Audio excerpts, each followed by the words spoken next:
Southern California author. What kind of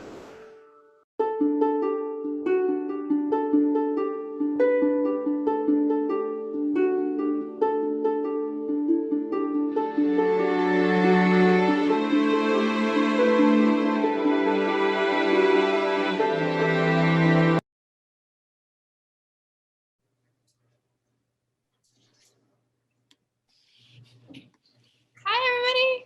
Hi. Welcome. Will you all make sure that you've muted yourselves for me, please? Just so we don't have ambient noise. I see a few folks on. It's so nice to see your faces when you join. Welcome to night 4 of our 4-part series with Abra Berens. I'm Laura Tui. I'm the program coordinator at Leland Township Library. And as you all know, this is being co-sponsored by all 4 of the Leelanau County Libraries.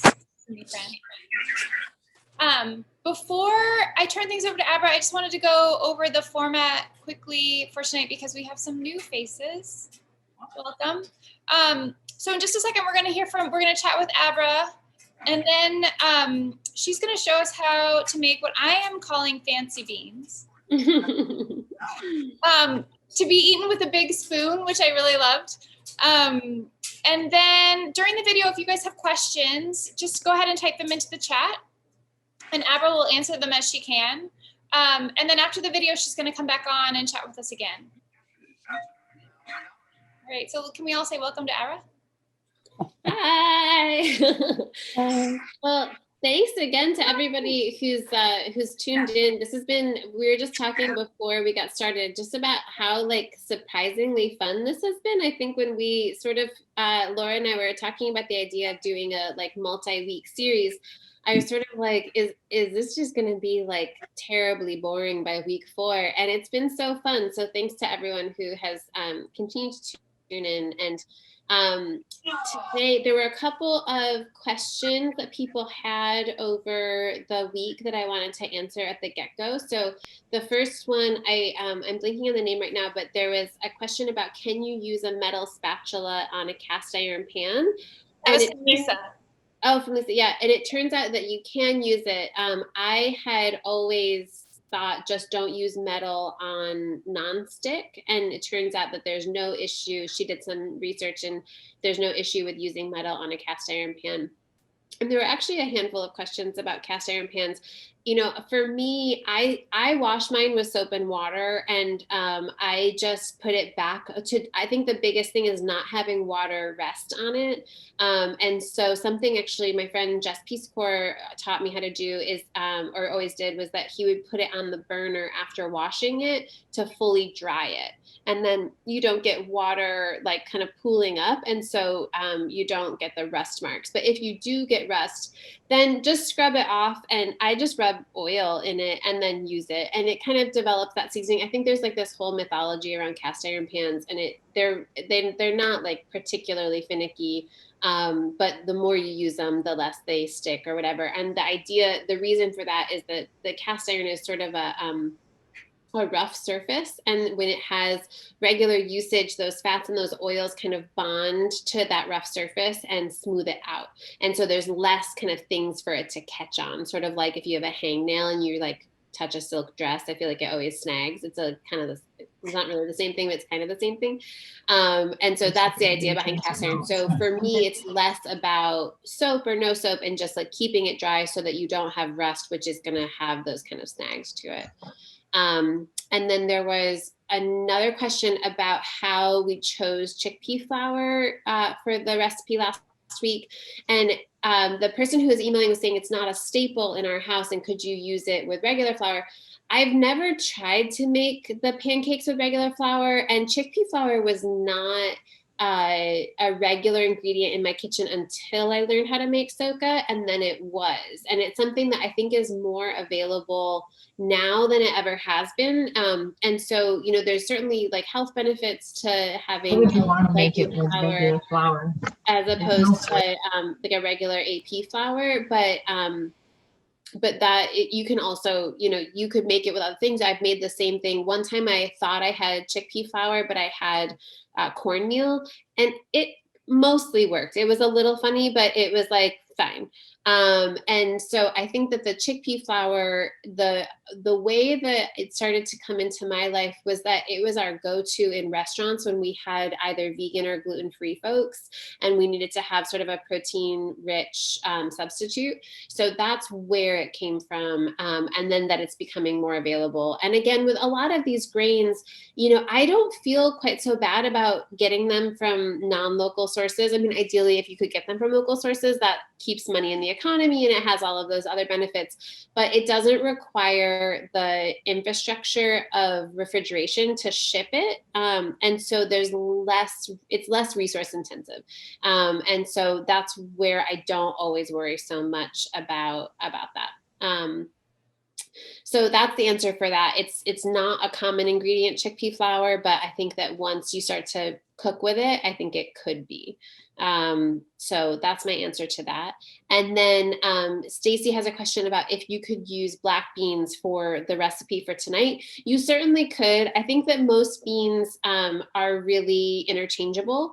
And so, but the issue with black beans is that their liquid will get pretty inky black. And so it isn't always as visually as pleasant, but like, if you don't care about that, then it doesn't matter. And I make black bean stew a lot, and it's like anything that we put into the stew just kind of gets coated in that black gray liquid, but that's the only reason not to. So beans are for the most part interchangeable.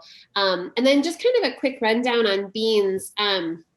There's sort of like a bean renaissance that's happening right now, where there's people like Rancho Gordo and Anson Mills and Zorsoon and folks like that who are doing a bunch of different heirloom beans, and they're really amazing and delicious. And just like most heirloom crops are really, I think, worth supporting.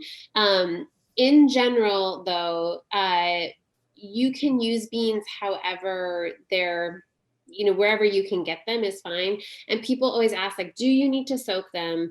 And my answer is that yes, soaking will do two things. It rehydrates the bean. So dried beans are just that, they're dried. So they have like most of their moisture content has been removed to make them not perishable anymore.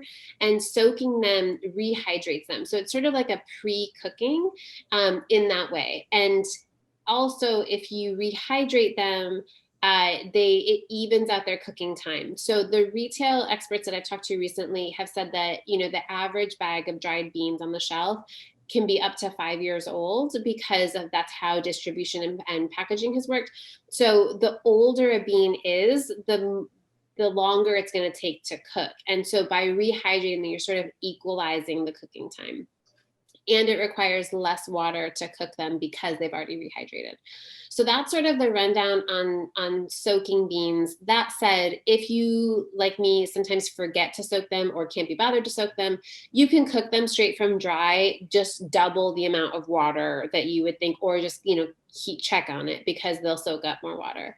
And then the other ingredient that we're cooking with tonight is escarole. And Laura and I were talking about this at the beginning of the sort of session, that escarole is not something that's like, I didn't really know that much about the chicories before we started farming. I had seen them in restaurants, and we were talking about how joining a CSA just like makes you a really great cook, because you're forced to sort of navigate all of these ingredients that we wouldn't inherently buy from the store. And so I think escarole is one of those things. It's a chicory, so it tends to be a little bit more bitter, but it's also a pretty mild chicory generally. And once you kind of get a sense for that style of produce, you can sub it in for other things. So you could use endive, you could use radicchio, which might be a little bit bitter, or any of the other cooking greens like kale, collards, Swiss chard, any of that sort of stuff. So that's kind of the rundown on that. And then let's see, was there anything else? And that was started from a question. Somebody sent me an email saying that they had just bought your book because they were hoping to learn how to use their CSA. And then that reminded me of one of my favorite parts in your book, where you say, like, if you want to learn to cook, join a CSA, because that's certainly been, that's really been my experience. Yeah, I think that's the kohlrabi chapter, because that was like one of our number one questions at the farmer's market is like, what is this thing and how do I cook with it? I love kohlrabi. That's what the pickle dressing, the pickle mayo dressing. It's so good. Yeah, it's like just crunchy and sweet and all those things. So yeah, I think it's a good resource for that. But I think anytime, and just know, with all of the recipes that we've done these last 4 weeks, there's a lot of flexibility in it. So you can kind of swap things in and out, or just, even cook the beans without necessarily cooking the green in it, and then serve it with a fresh salad on top, like cabbage or arugula would be fine. Also, I really like this recipe with broccolini, which we buy more of in the winter time, and it just kind of softens everything up. So, yeah. Okay, I think we are ready. All right. Show the video. Sounds good. Good for me. So dried beans are one of the things that we make at least once a week around here. They're really affordable. They come in a variety of different colors and textures and shapes and all those things. They are another grain that really takes to a variety of flavors really well. You can see I'm talking about beans. The dog comes running. She just loves them too. Yeah. And so anyway, dried beans are there's a lot of confusion around them. Do you need to soak them? Do they have to be done in an Instapot? Can you blah, blah, blah, blah, blah, how much work are they? And in general, I think kind of a good rundown on beans are that they're dried fully so that they can be shipped without anything going off in the process. So they're a very shelf-stable product. That said, a lot of the beans that you find in an average sort of bottom shelf of the grocery store can have a fair amount of age on them because they're pooled from different places. So they can be upwards of 3 to 5 years old, which is why a lot of times people advocate for soaking beans. And what the soaking does is it's just going to even everything out and speed everything along. So one of the biggest complaints about beans is that they take forever to cook, which is why the benefits of Instapot and things like that are so kind of lauded. But by soaking them, it's going to cut the cooking time in half about, and that's because you're rehydrating these things that have been dehydrated. So if you were to look, we're going to cook some black-eyed peas today, which even though they're called peas, they're technically a bean. It's again another added level of confusion for the bean process. So these are black-eyed peas, and they are just a really standard kind of smaller pea. They've got clearly the black eyes to them. This process would be the same if it were for black beans or yellow-eyed kidneys or calypsos or Christmas lime, as any of those fancy beans. And then these are the ones that I soaked just a few hours ago, so it hasn't even been that long. And you can really see the difference in the size. And that's what's going to happen. So beans are going to about double in size from either when they're cooked or when they're soaked. And so you're going from a really dried, shelf-stable product to something that's activated and is moisture dense again, and it's giving you that volume. If they're soaked, then they're going to not get too much bigger in the cooking process because they've already absorbed that moisture into them. So instead of having to add the moisture and the heat to cook the starches out, you're just cooking the starch out with the heat of it. And so if you're kind of getting a sense for how much per person, I would say if it's a full meal, a half a cup of dried beans per person, that's going to yield about a cup or so of the cooked beans. If you're having it with something else, I would say about a quarter cup per person. But that said, there's no downside in cooking a bunch of beans in one sort of go because you can then use them throughout the week to make different things. And I think batch cooking gets sort of a bad rep because you get bored of eating that thing. So if you make a gallon of lentil soup because you can make it all in one go, but then you're eating lentil soup every day for 3 weeks and you just want to crawl over hot coals rather than eat another bowl of lentil soup. But if you were to just cook a bunch of lentils, then you could make soup out of the cooked lentils. You could put them with lentils and rice. You could put them under, a seared piece of fish or something like that. You have more options. And so that's what we're doing with the beans today. So this is a really straightforward, I'm going to boil up some beans. I'm going to add onion, garlic, and celery to it. But you can also just do it with plain water. And you don't need to add other flavors to it as well. Anytime you're adding additional flavor, you're going to have more flavor in it, and that's nice. It's also a nice way to use up any of the odds and ends. So if you've got, vegetable scraps that you've been saving or a veg stock, I don't tend to cook beans in a chicken stock or even in a veg stock really, because I think they're generally so flavorful that I don't it makes it feel kind of muddy to me. And it's just another place where I guess I'd rather just use chicken stock to make chicken soup, and I don't know that it benefits the dish that much. But to each his own, do as you please. To build the boiling pot of it, I'm going to take a pot and then add these soaked beans, and you can either drain the soaking liquid off and replace it with fresh liquid if you want to. This does not look particularly cloudy to me. It doesn't have a bunch of bubbles on it, so I'm probably not going to bother, and I'm just going to pour it into my pot. And then the thing is that you want to just cover the beans with enough liquid to cover it by a couple of inches. So that's going to change the amount of liquid depending on the size of your pot, the volume of your pot, all those things. But you just want to have enough liquid so that you don't have to pay too much attention, because they're going to absorb a bit more of that liquid. It's going to evaporate off during the cooking process, and you just don't want to run out of it, because then it's going to burn and they also won't cook evenly. And that's the other thing about soaking beans, is that it means that the beans are going to cook more evenly because they're kind of coming to the same starting point. So if you have a particularly old bean and a particularly new bean, they're going to cook at different rates. But if they've been rehydrated, they're sort of coming up to the same level, so then they're going to cook pretty evenly. But if you run out of liquid, then the ones that are at the bottom of the pot that still have liquid in them will be able to cook faster than the ones that are going to dry out on top, if that makes sense. So we've got our beans in our pot with some water. This is one of the few times where we're not going to add salt at the very get-go. Most of the time we add salt at the very beginning of the process, but this is a time when it's a bit of an old wives' tale, but I also think that there's a reason why old wives knew so much, and so I like to listen to it, which is that salt and acid will toughen the skins of beans. And so if you ever have had those beans where you're like, ugh, I just can't chew this thing, it might have been that. That's also a sign of age of the dried bean, and different things like that. So beans in the water, no salt, and I usually wait to add acid afterwards. And so what I'll do is I'll take a couple ribs of celery, and I don't even bother with fancy cuts on this. I like to cut them, I don't know, what is this, like an inch wide, 3/4 of an inch, chunks basically.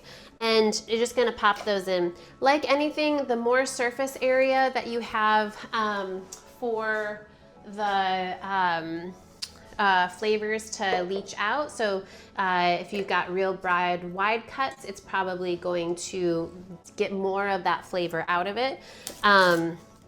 If it's really, left whole and it has to penetrate, it's going to take longer and you're not going to leach as much out. But there's really just not a right or wrong way to do it. And I feel like so rarely is there a place where I'm cooking that I can just have like great big hunks of stuff. And so I like to kind of really revel in that. These are a few cloves of garlic.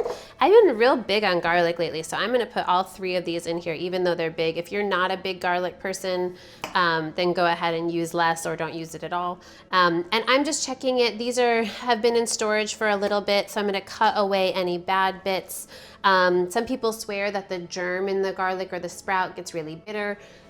It doesn't tend to bother me that much, so I'm not going to bother that much with it.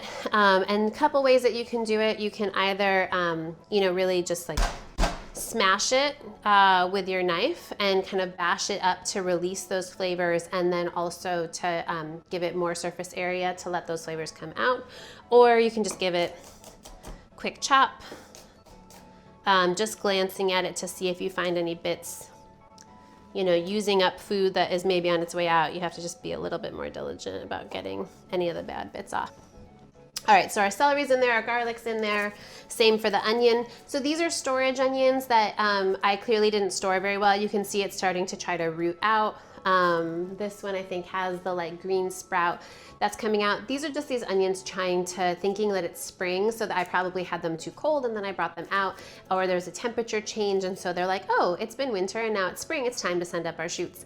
So nothing wrong with them, but they're not going to store that long because the plant is trying to grow again. It means that it's not kind of in its buttoned up hibernation state. It's really like opening itself up and looking for the sun, which means it's more vulnerable to going off. So anytime you you see something like this, I still use these, but you want to use them faster than if you had, you know, a new onion that had perfectly tight skin and really like wasn't showing any of those signs.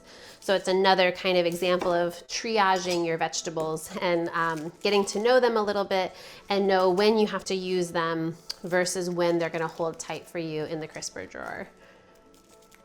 If you do start to see signs of your onions going to sprout like this and you're concerned that you're not going to be able to make it through them, there's sort of two ways that I will salvage onions. One, get them into even colder storage. So I don't often store onions in the fridge, but if they start to sprout, I will, just to kind of trick them back into thinking that it was, you know, it was a nice out and then it got cold again. Like all the rest of us get tricked by that too. Or you can cook them down and then freeze them. So if that's making a bunch of caramelized onions that then you would put into little ice cubes or into smaller containers and freeze, or just sweating them, and then you have that for a base for soups and stocks and things like that without any of that work. That's a good way to salvage them should you have a ton of onions that you need to process through without losing. All right, so in our pot, we've got the black-eyed peas that were soaked. We've got the onions and garlic and celery and enough water that it's, you know, the level of the water is about 1 inch or 2 inches above where the beans are. And then we're just gonna put it onto the burner. Again, no salt, no acid in it. And then bring it up to a boil, reduce it to a simmer, and cook them until they're tender.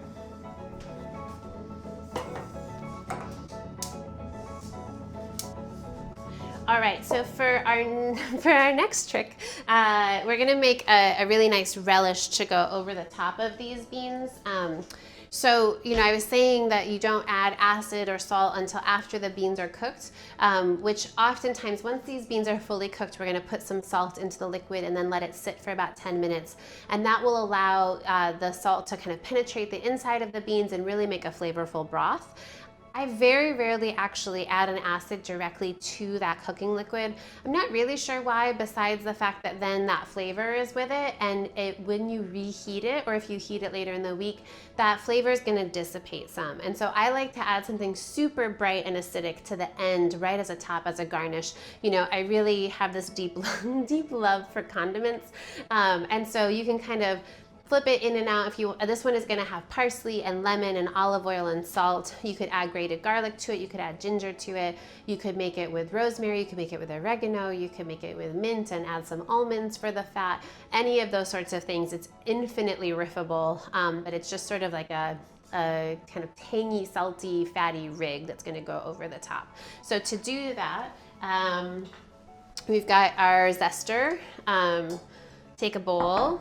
Take your lemon that's been washed. You could also do this with grapefruit. I think sometimes adding in a little bit of orange zest is nice because it kind of adds depth of flavor to the lemon. And you're just zesting it straight into a bowl. If you don't have a zester like this, you can use a vegetable peeler and just take wide strips off of it and then mince it with the knife. Different things like that. Knock the zest that's attached to it out. Cut it in half. And I find sometimes the easiest way so that you don't have to scoop the seeds out later, you could juice it with a juicer and then strain the seeds, but also just like fitzing them out with the tip of the knife is pretty good too. You can also cut the lemon the other direction. So I cut this lemon around its equator. You could go top down into quarters and then just cut the seeds from the center if you wanted as well. You know, there's a million ways to skin a cat, as that terrible saying goes, to get the same results. So seeds are out mostly. There's one hiding in there still. There you go. Another way to avoid getting the seeds into stuff is you can squeeze the lemon upside down so that then the seeds aren't coming out. I find it actually doesn't always work well for me. As you can just tell, I just dropped a seed in there. So I like to juice it over my hands. Ooh, I have a little cut. So you'll be able to tell wherever you have a cut in your hand almost immediately.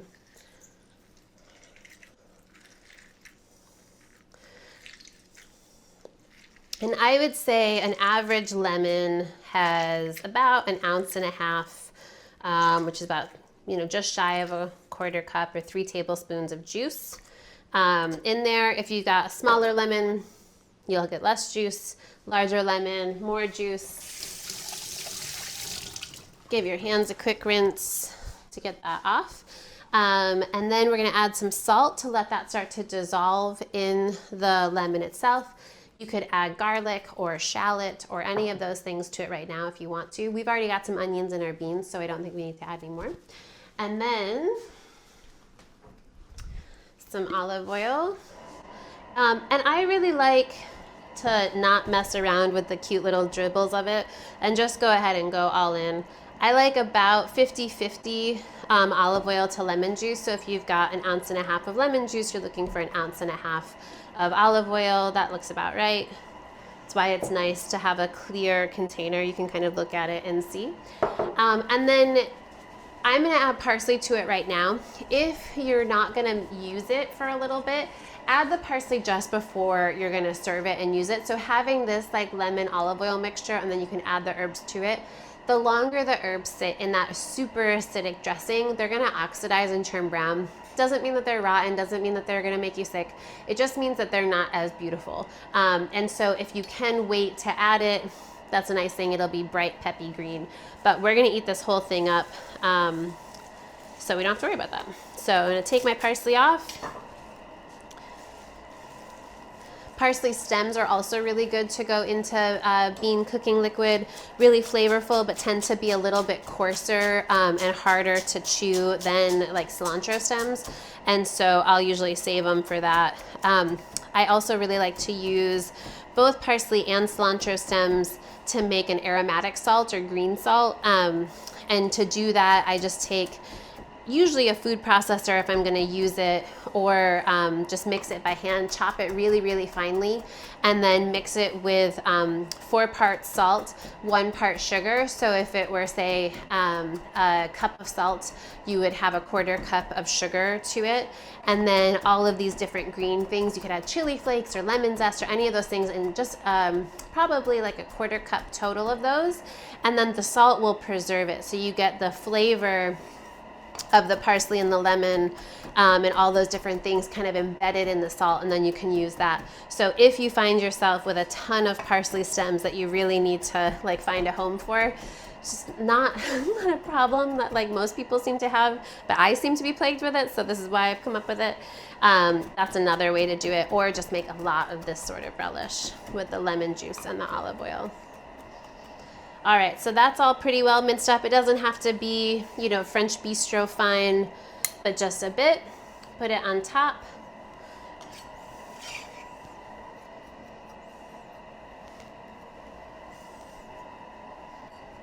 All right.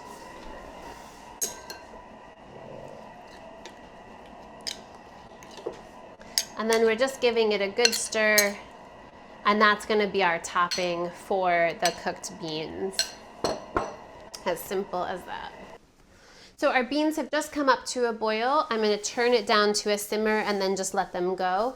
I find that a bean this size is generally gonna take 20, 25, 30 minutes to cook through after it's been soaked. If it hasn't been soaked, I would start checking them at that point, but they're gonna take longer than that.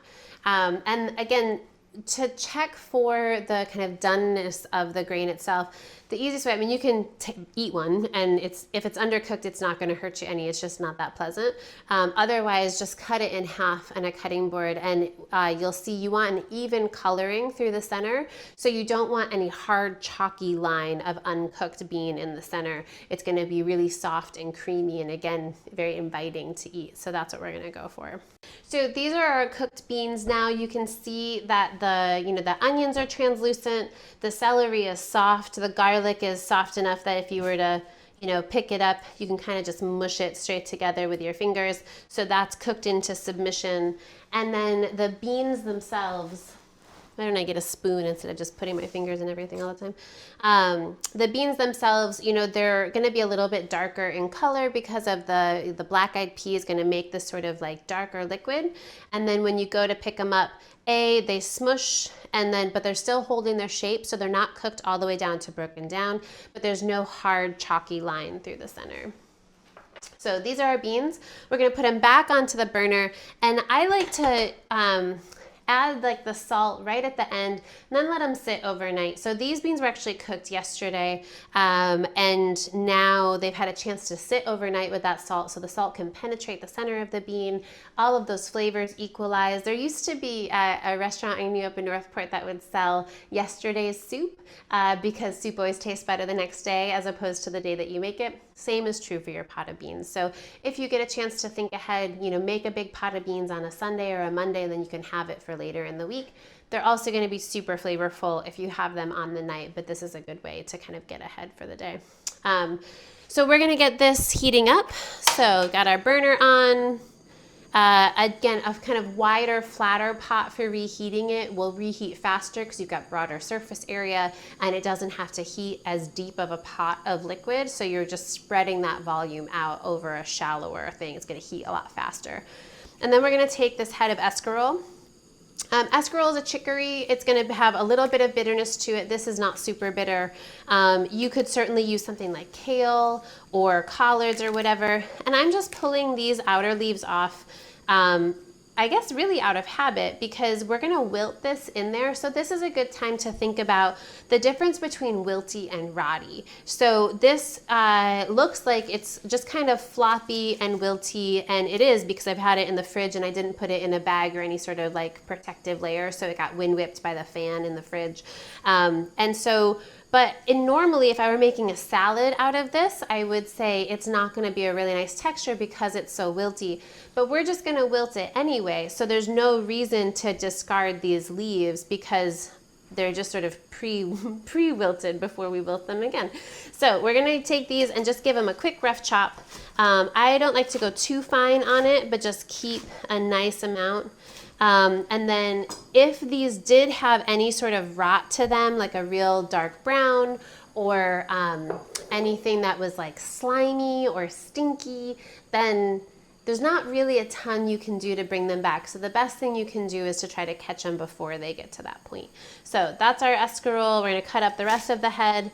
Sometimes it's easier to cut it at an angle because it's a big thick head. And this looks like it's a crazy amount of escarole or greenery to go into it, but it's going to wilt down so much that it's really nice to have a volume of it. And it's good. Whoa. It's good to have a lot of greens in your diet. So this is a good way to just really sop them up. So our beans are now up to a nice rolling simmer. So I'm going to take all of these greens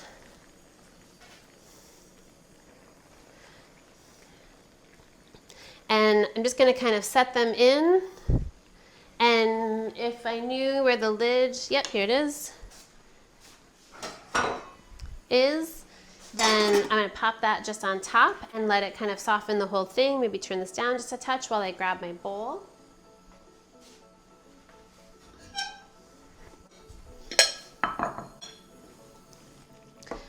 And so at this point, I would probably start toasting some bread. I would cut it really thick, maybe inch to at least a ½ inch thick, and then get it into your toaster so that you get a nice crunch on the outside, but then it's going to be real soft and squishy on the inside. Rub that with a little bit of garlic or some olive oil or something would be really nice, and then you'll have that alongside. So this is kind of just a big one bowl sort of dinner. You could add grated Parmesan to it, you could add some cheddar cheese or something like that to it. I don't really see the need today. I'm not feeling it, so I'm just going to keep it vegan. I'm going to keep it just beans and escarole and then our relish over the top. But you can certainly gild the lily by adding any of those flavors too. And so now you can see the escarole has gone to kind of a bright green color, but it's very soft in texture. So if you go to pick it up, you can see it's like kind of floppy, but the green itself is cooked through and real bright in color. So I think that that is good enough for me.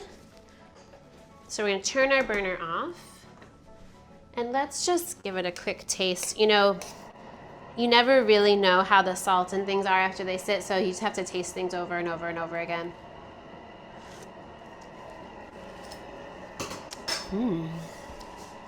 That is nice. Speaking of, you know, food waste and adding salt or cheese to it, if you had a bunch of Parmesan rinds that were sitting around, you could certainly add that to the bean cooking liquid, and that would make a really nice kind of salty, rich kind of broth to it too. And just ladling it up.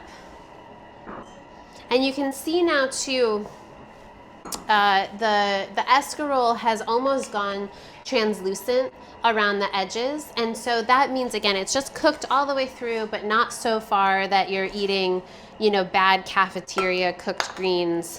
They still have some texture to it, but they're going to be nice and kind of silken handkerchief style greens.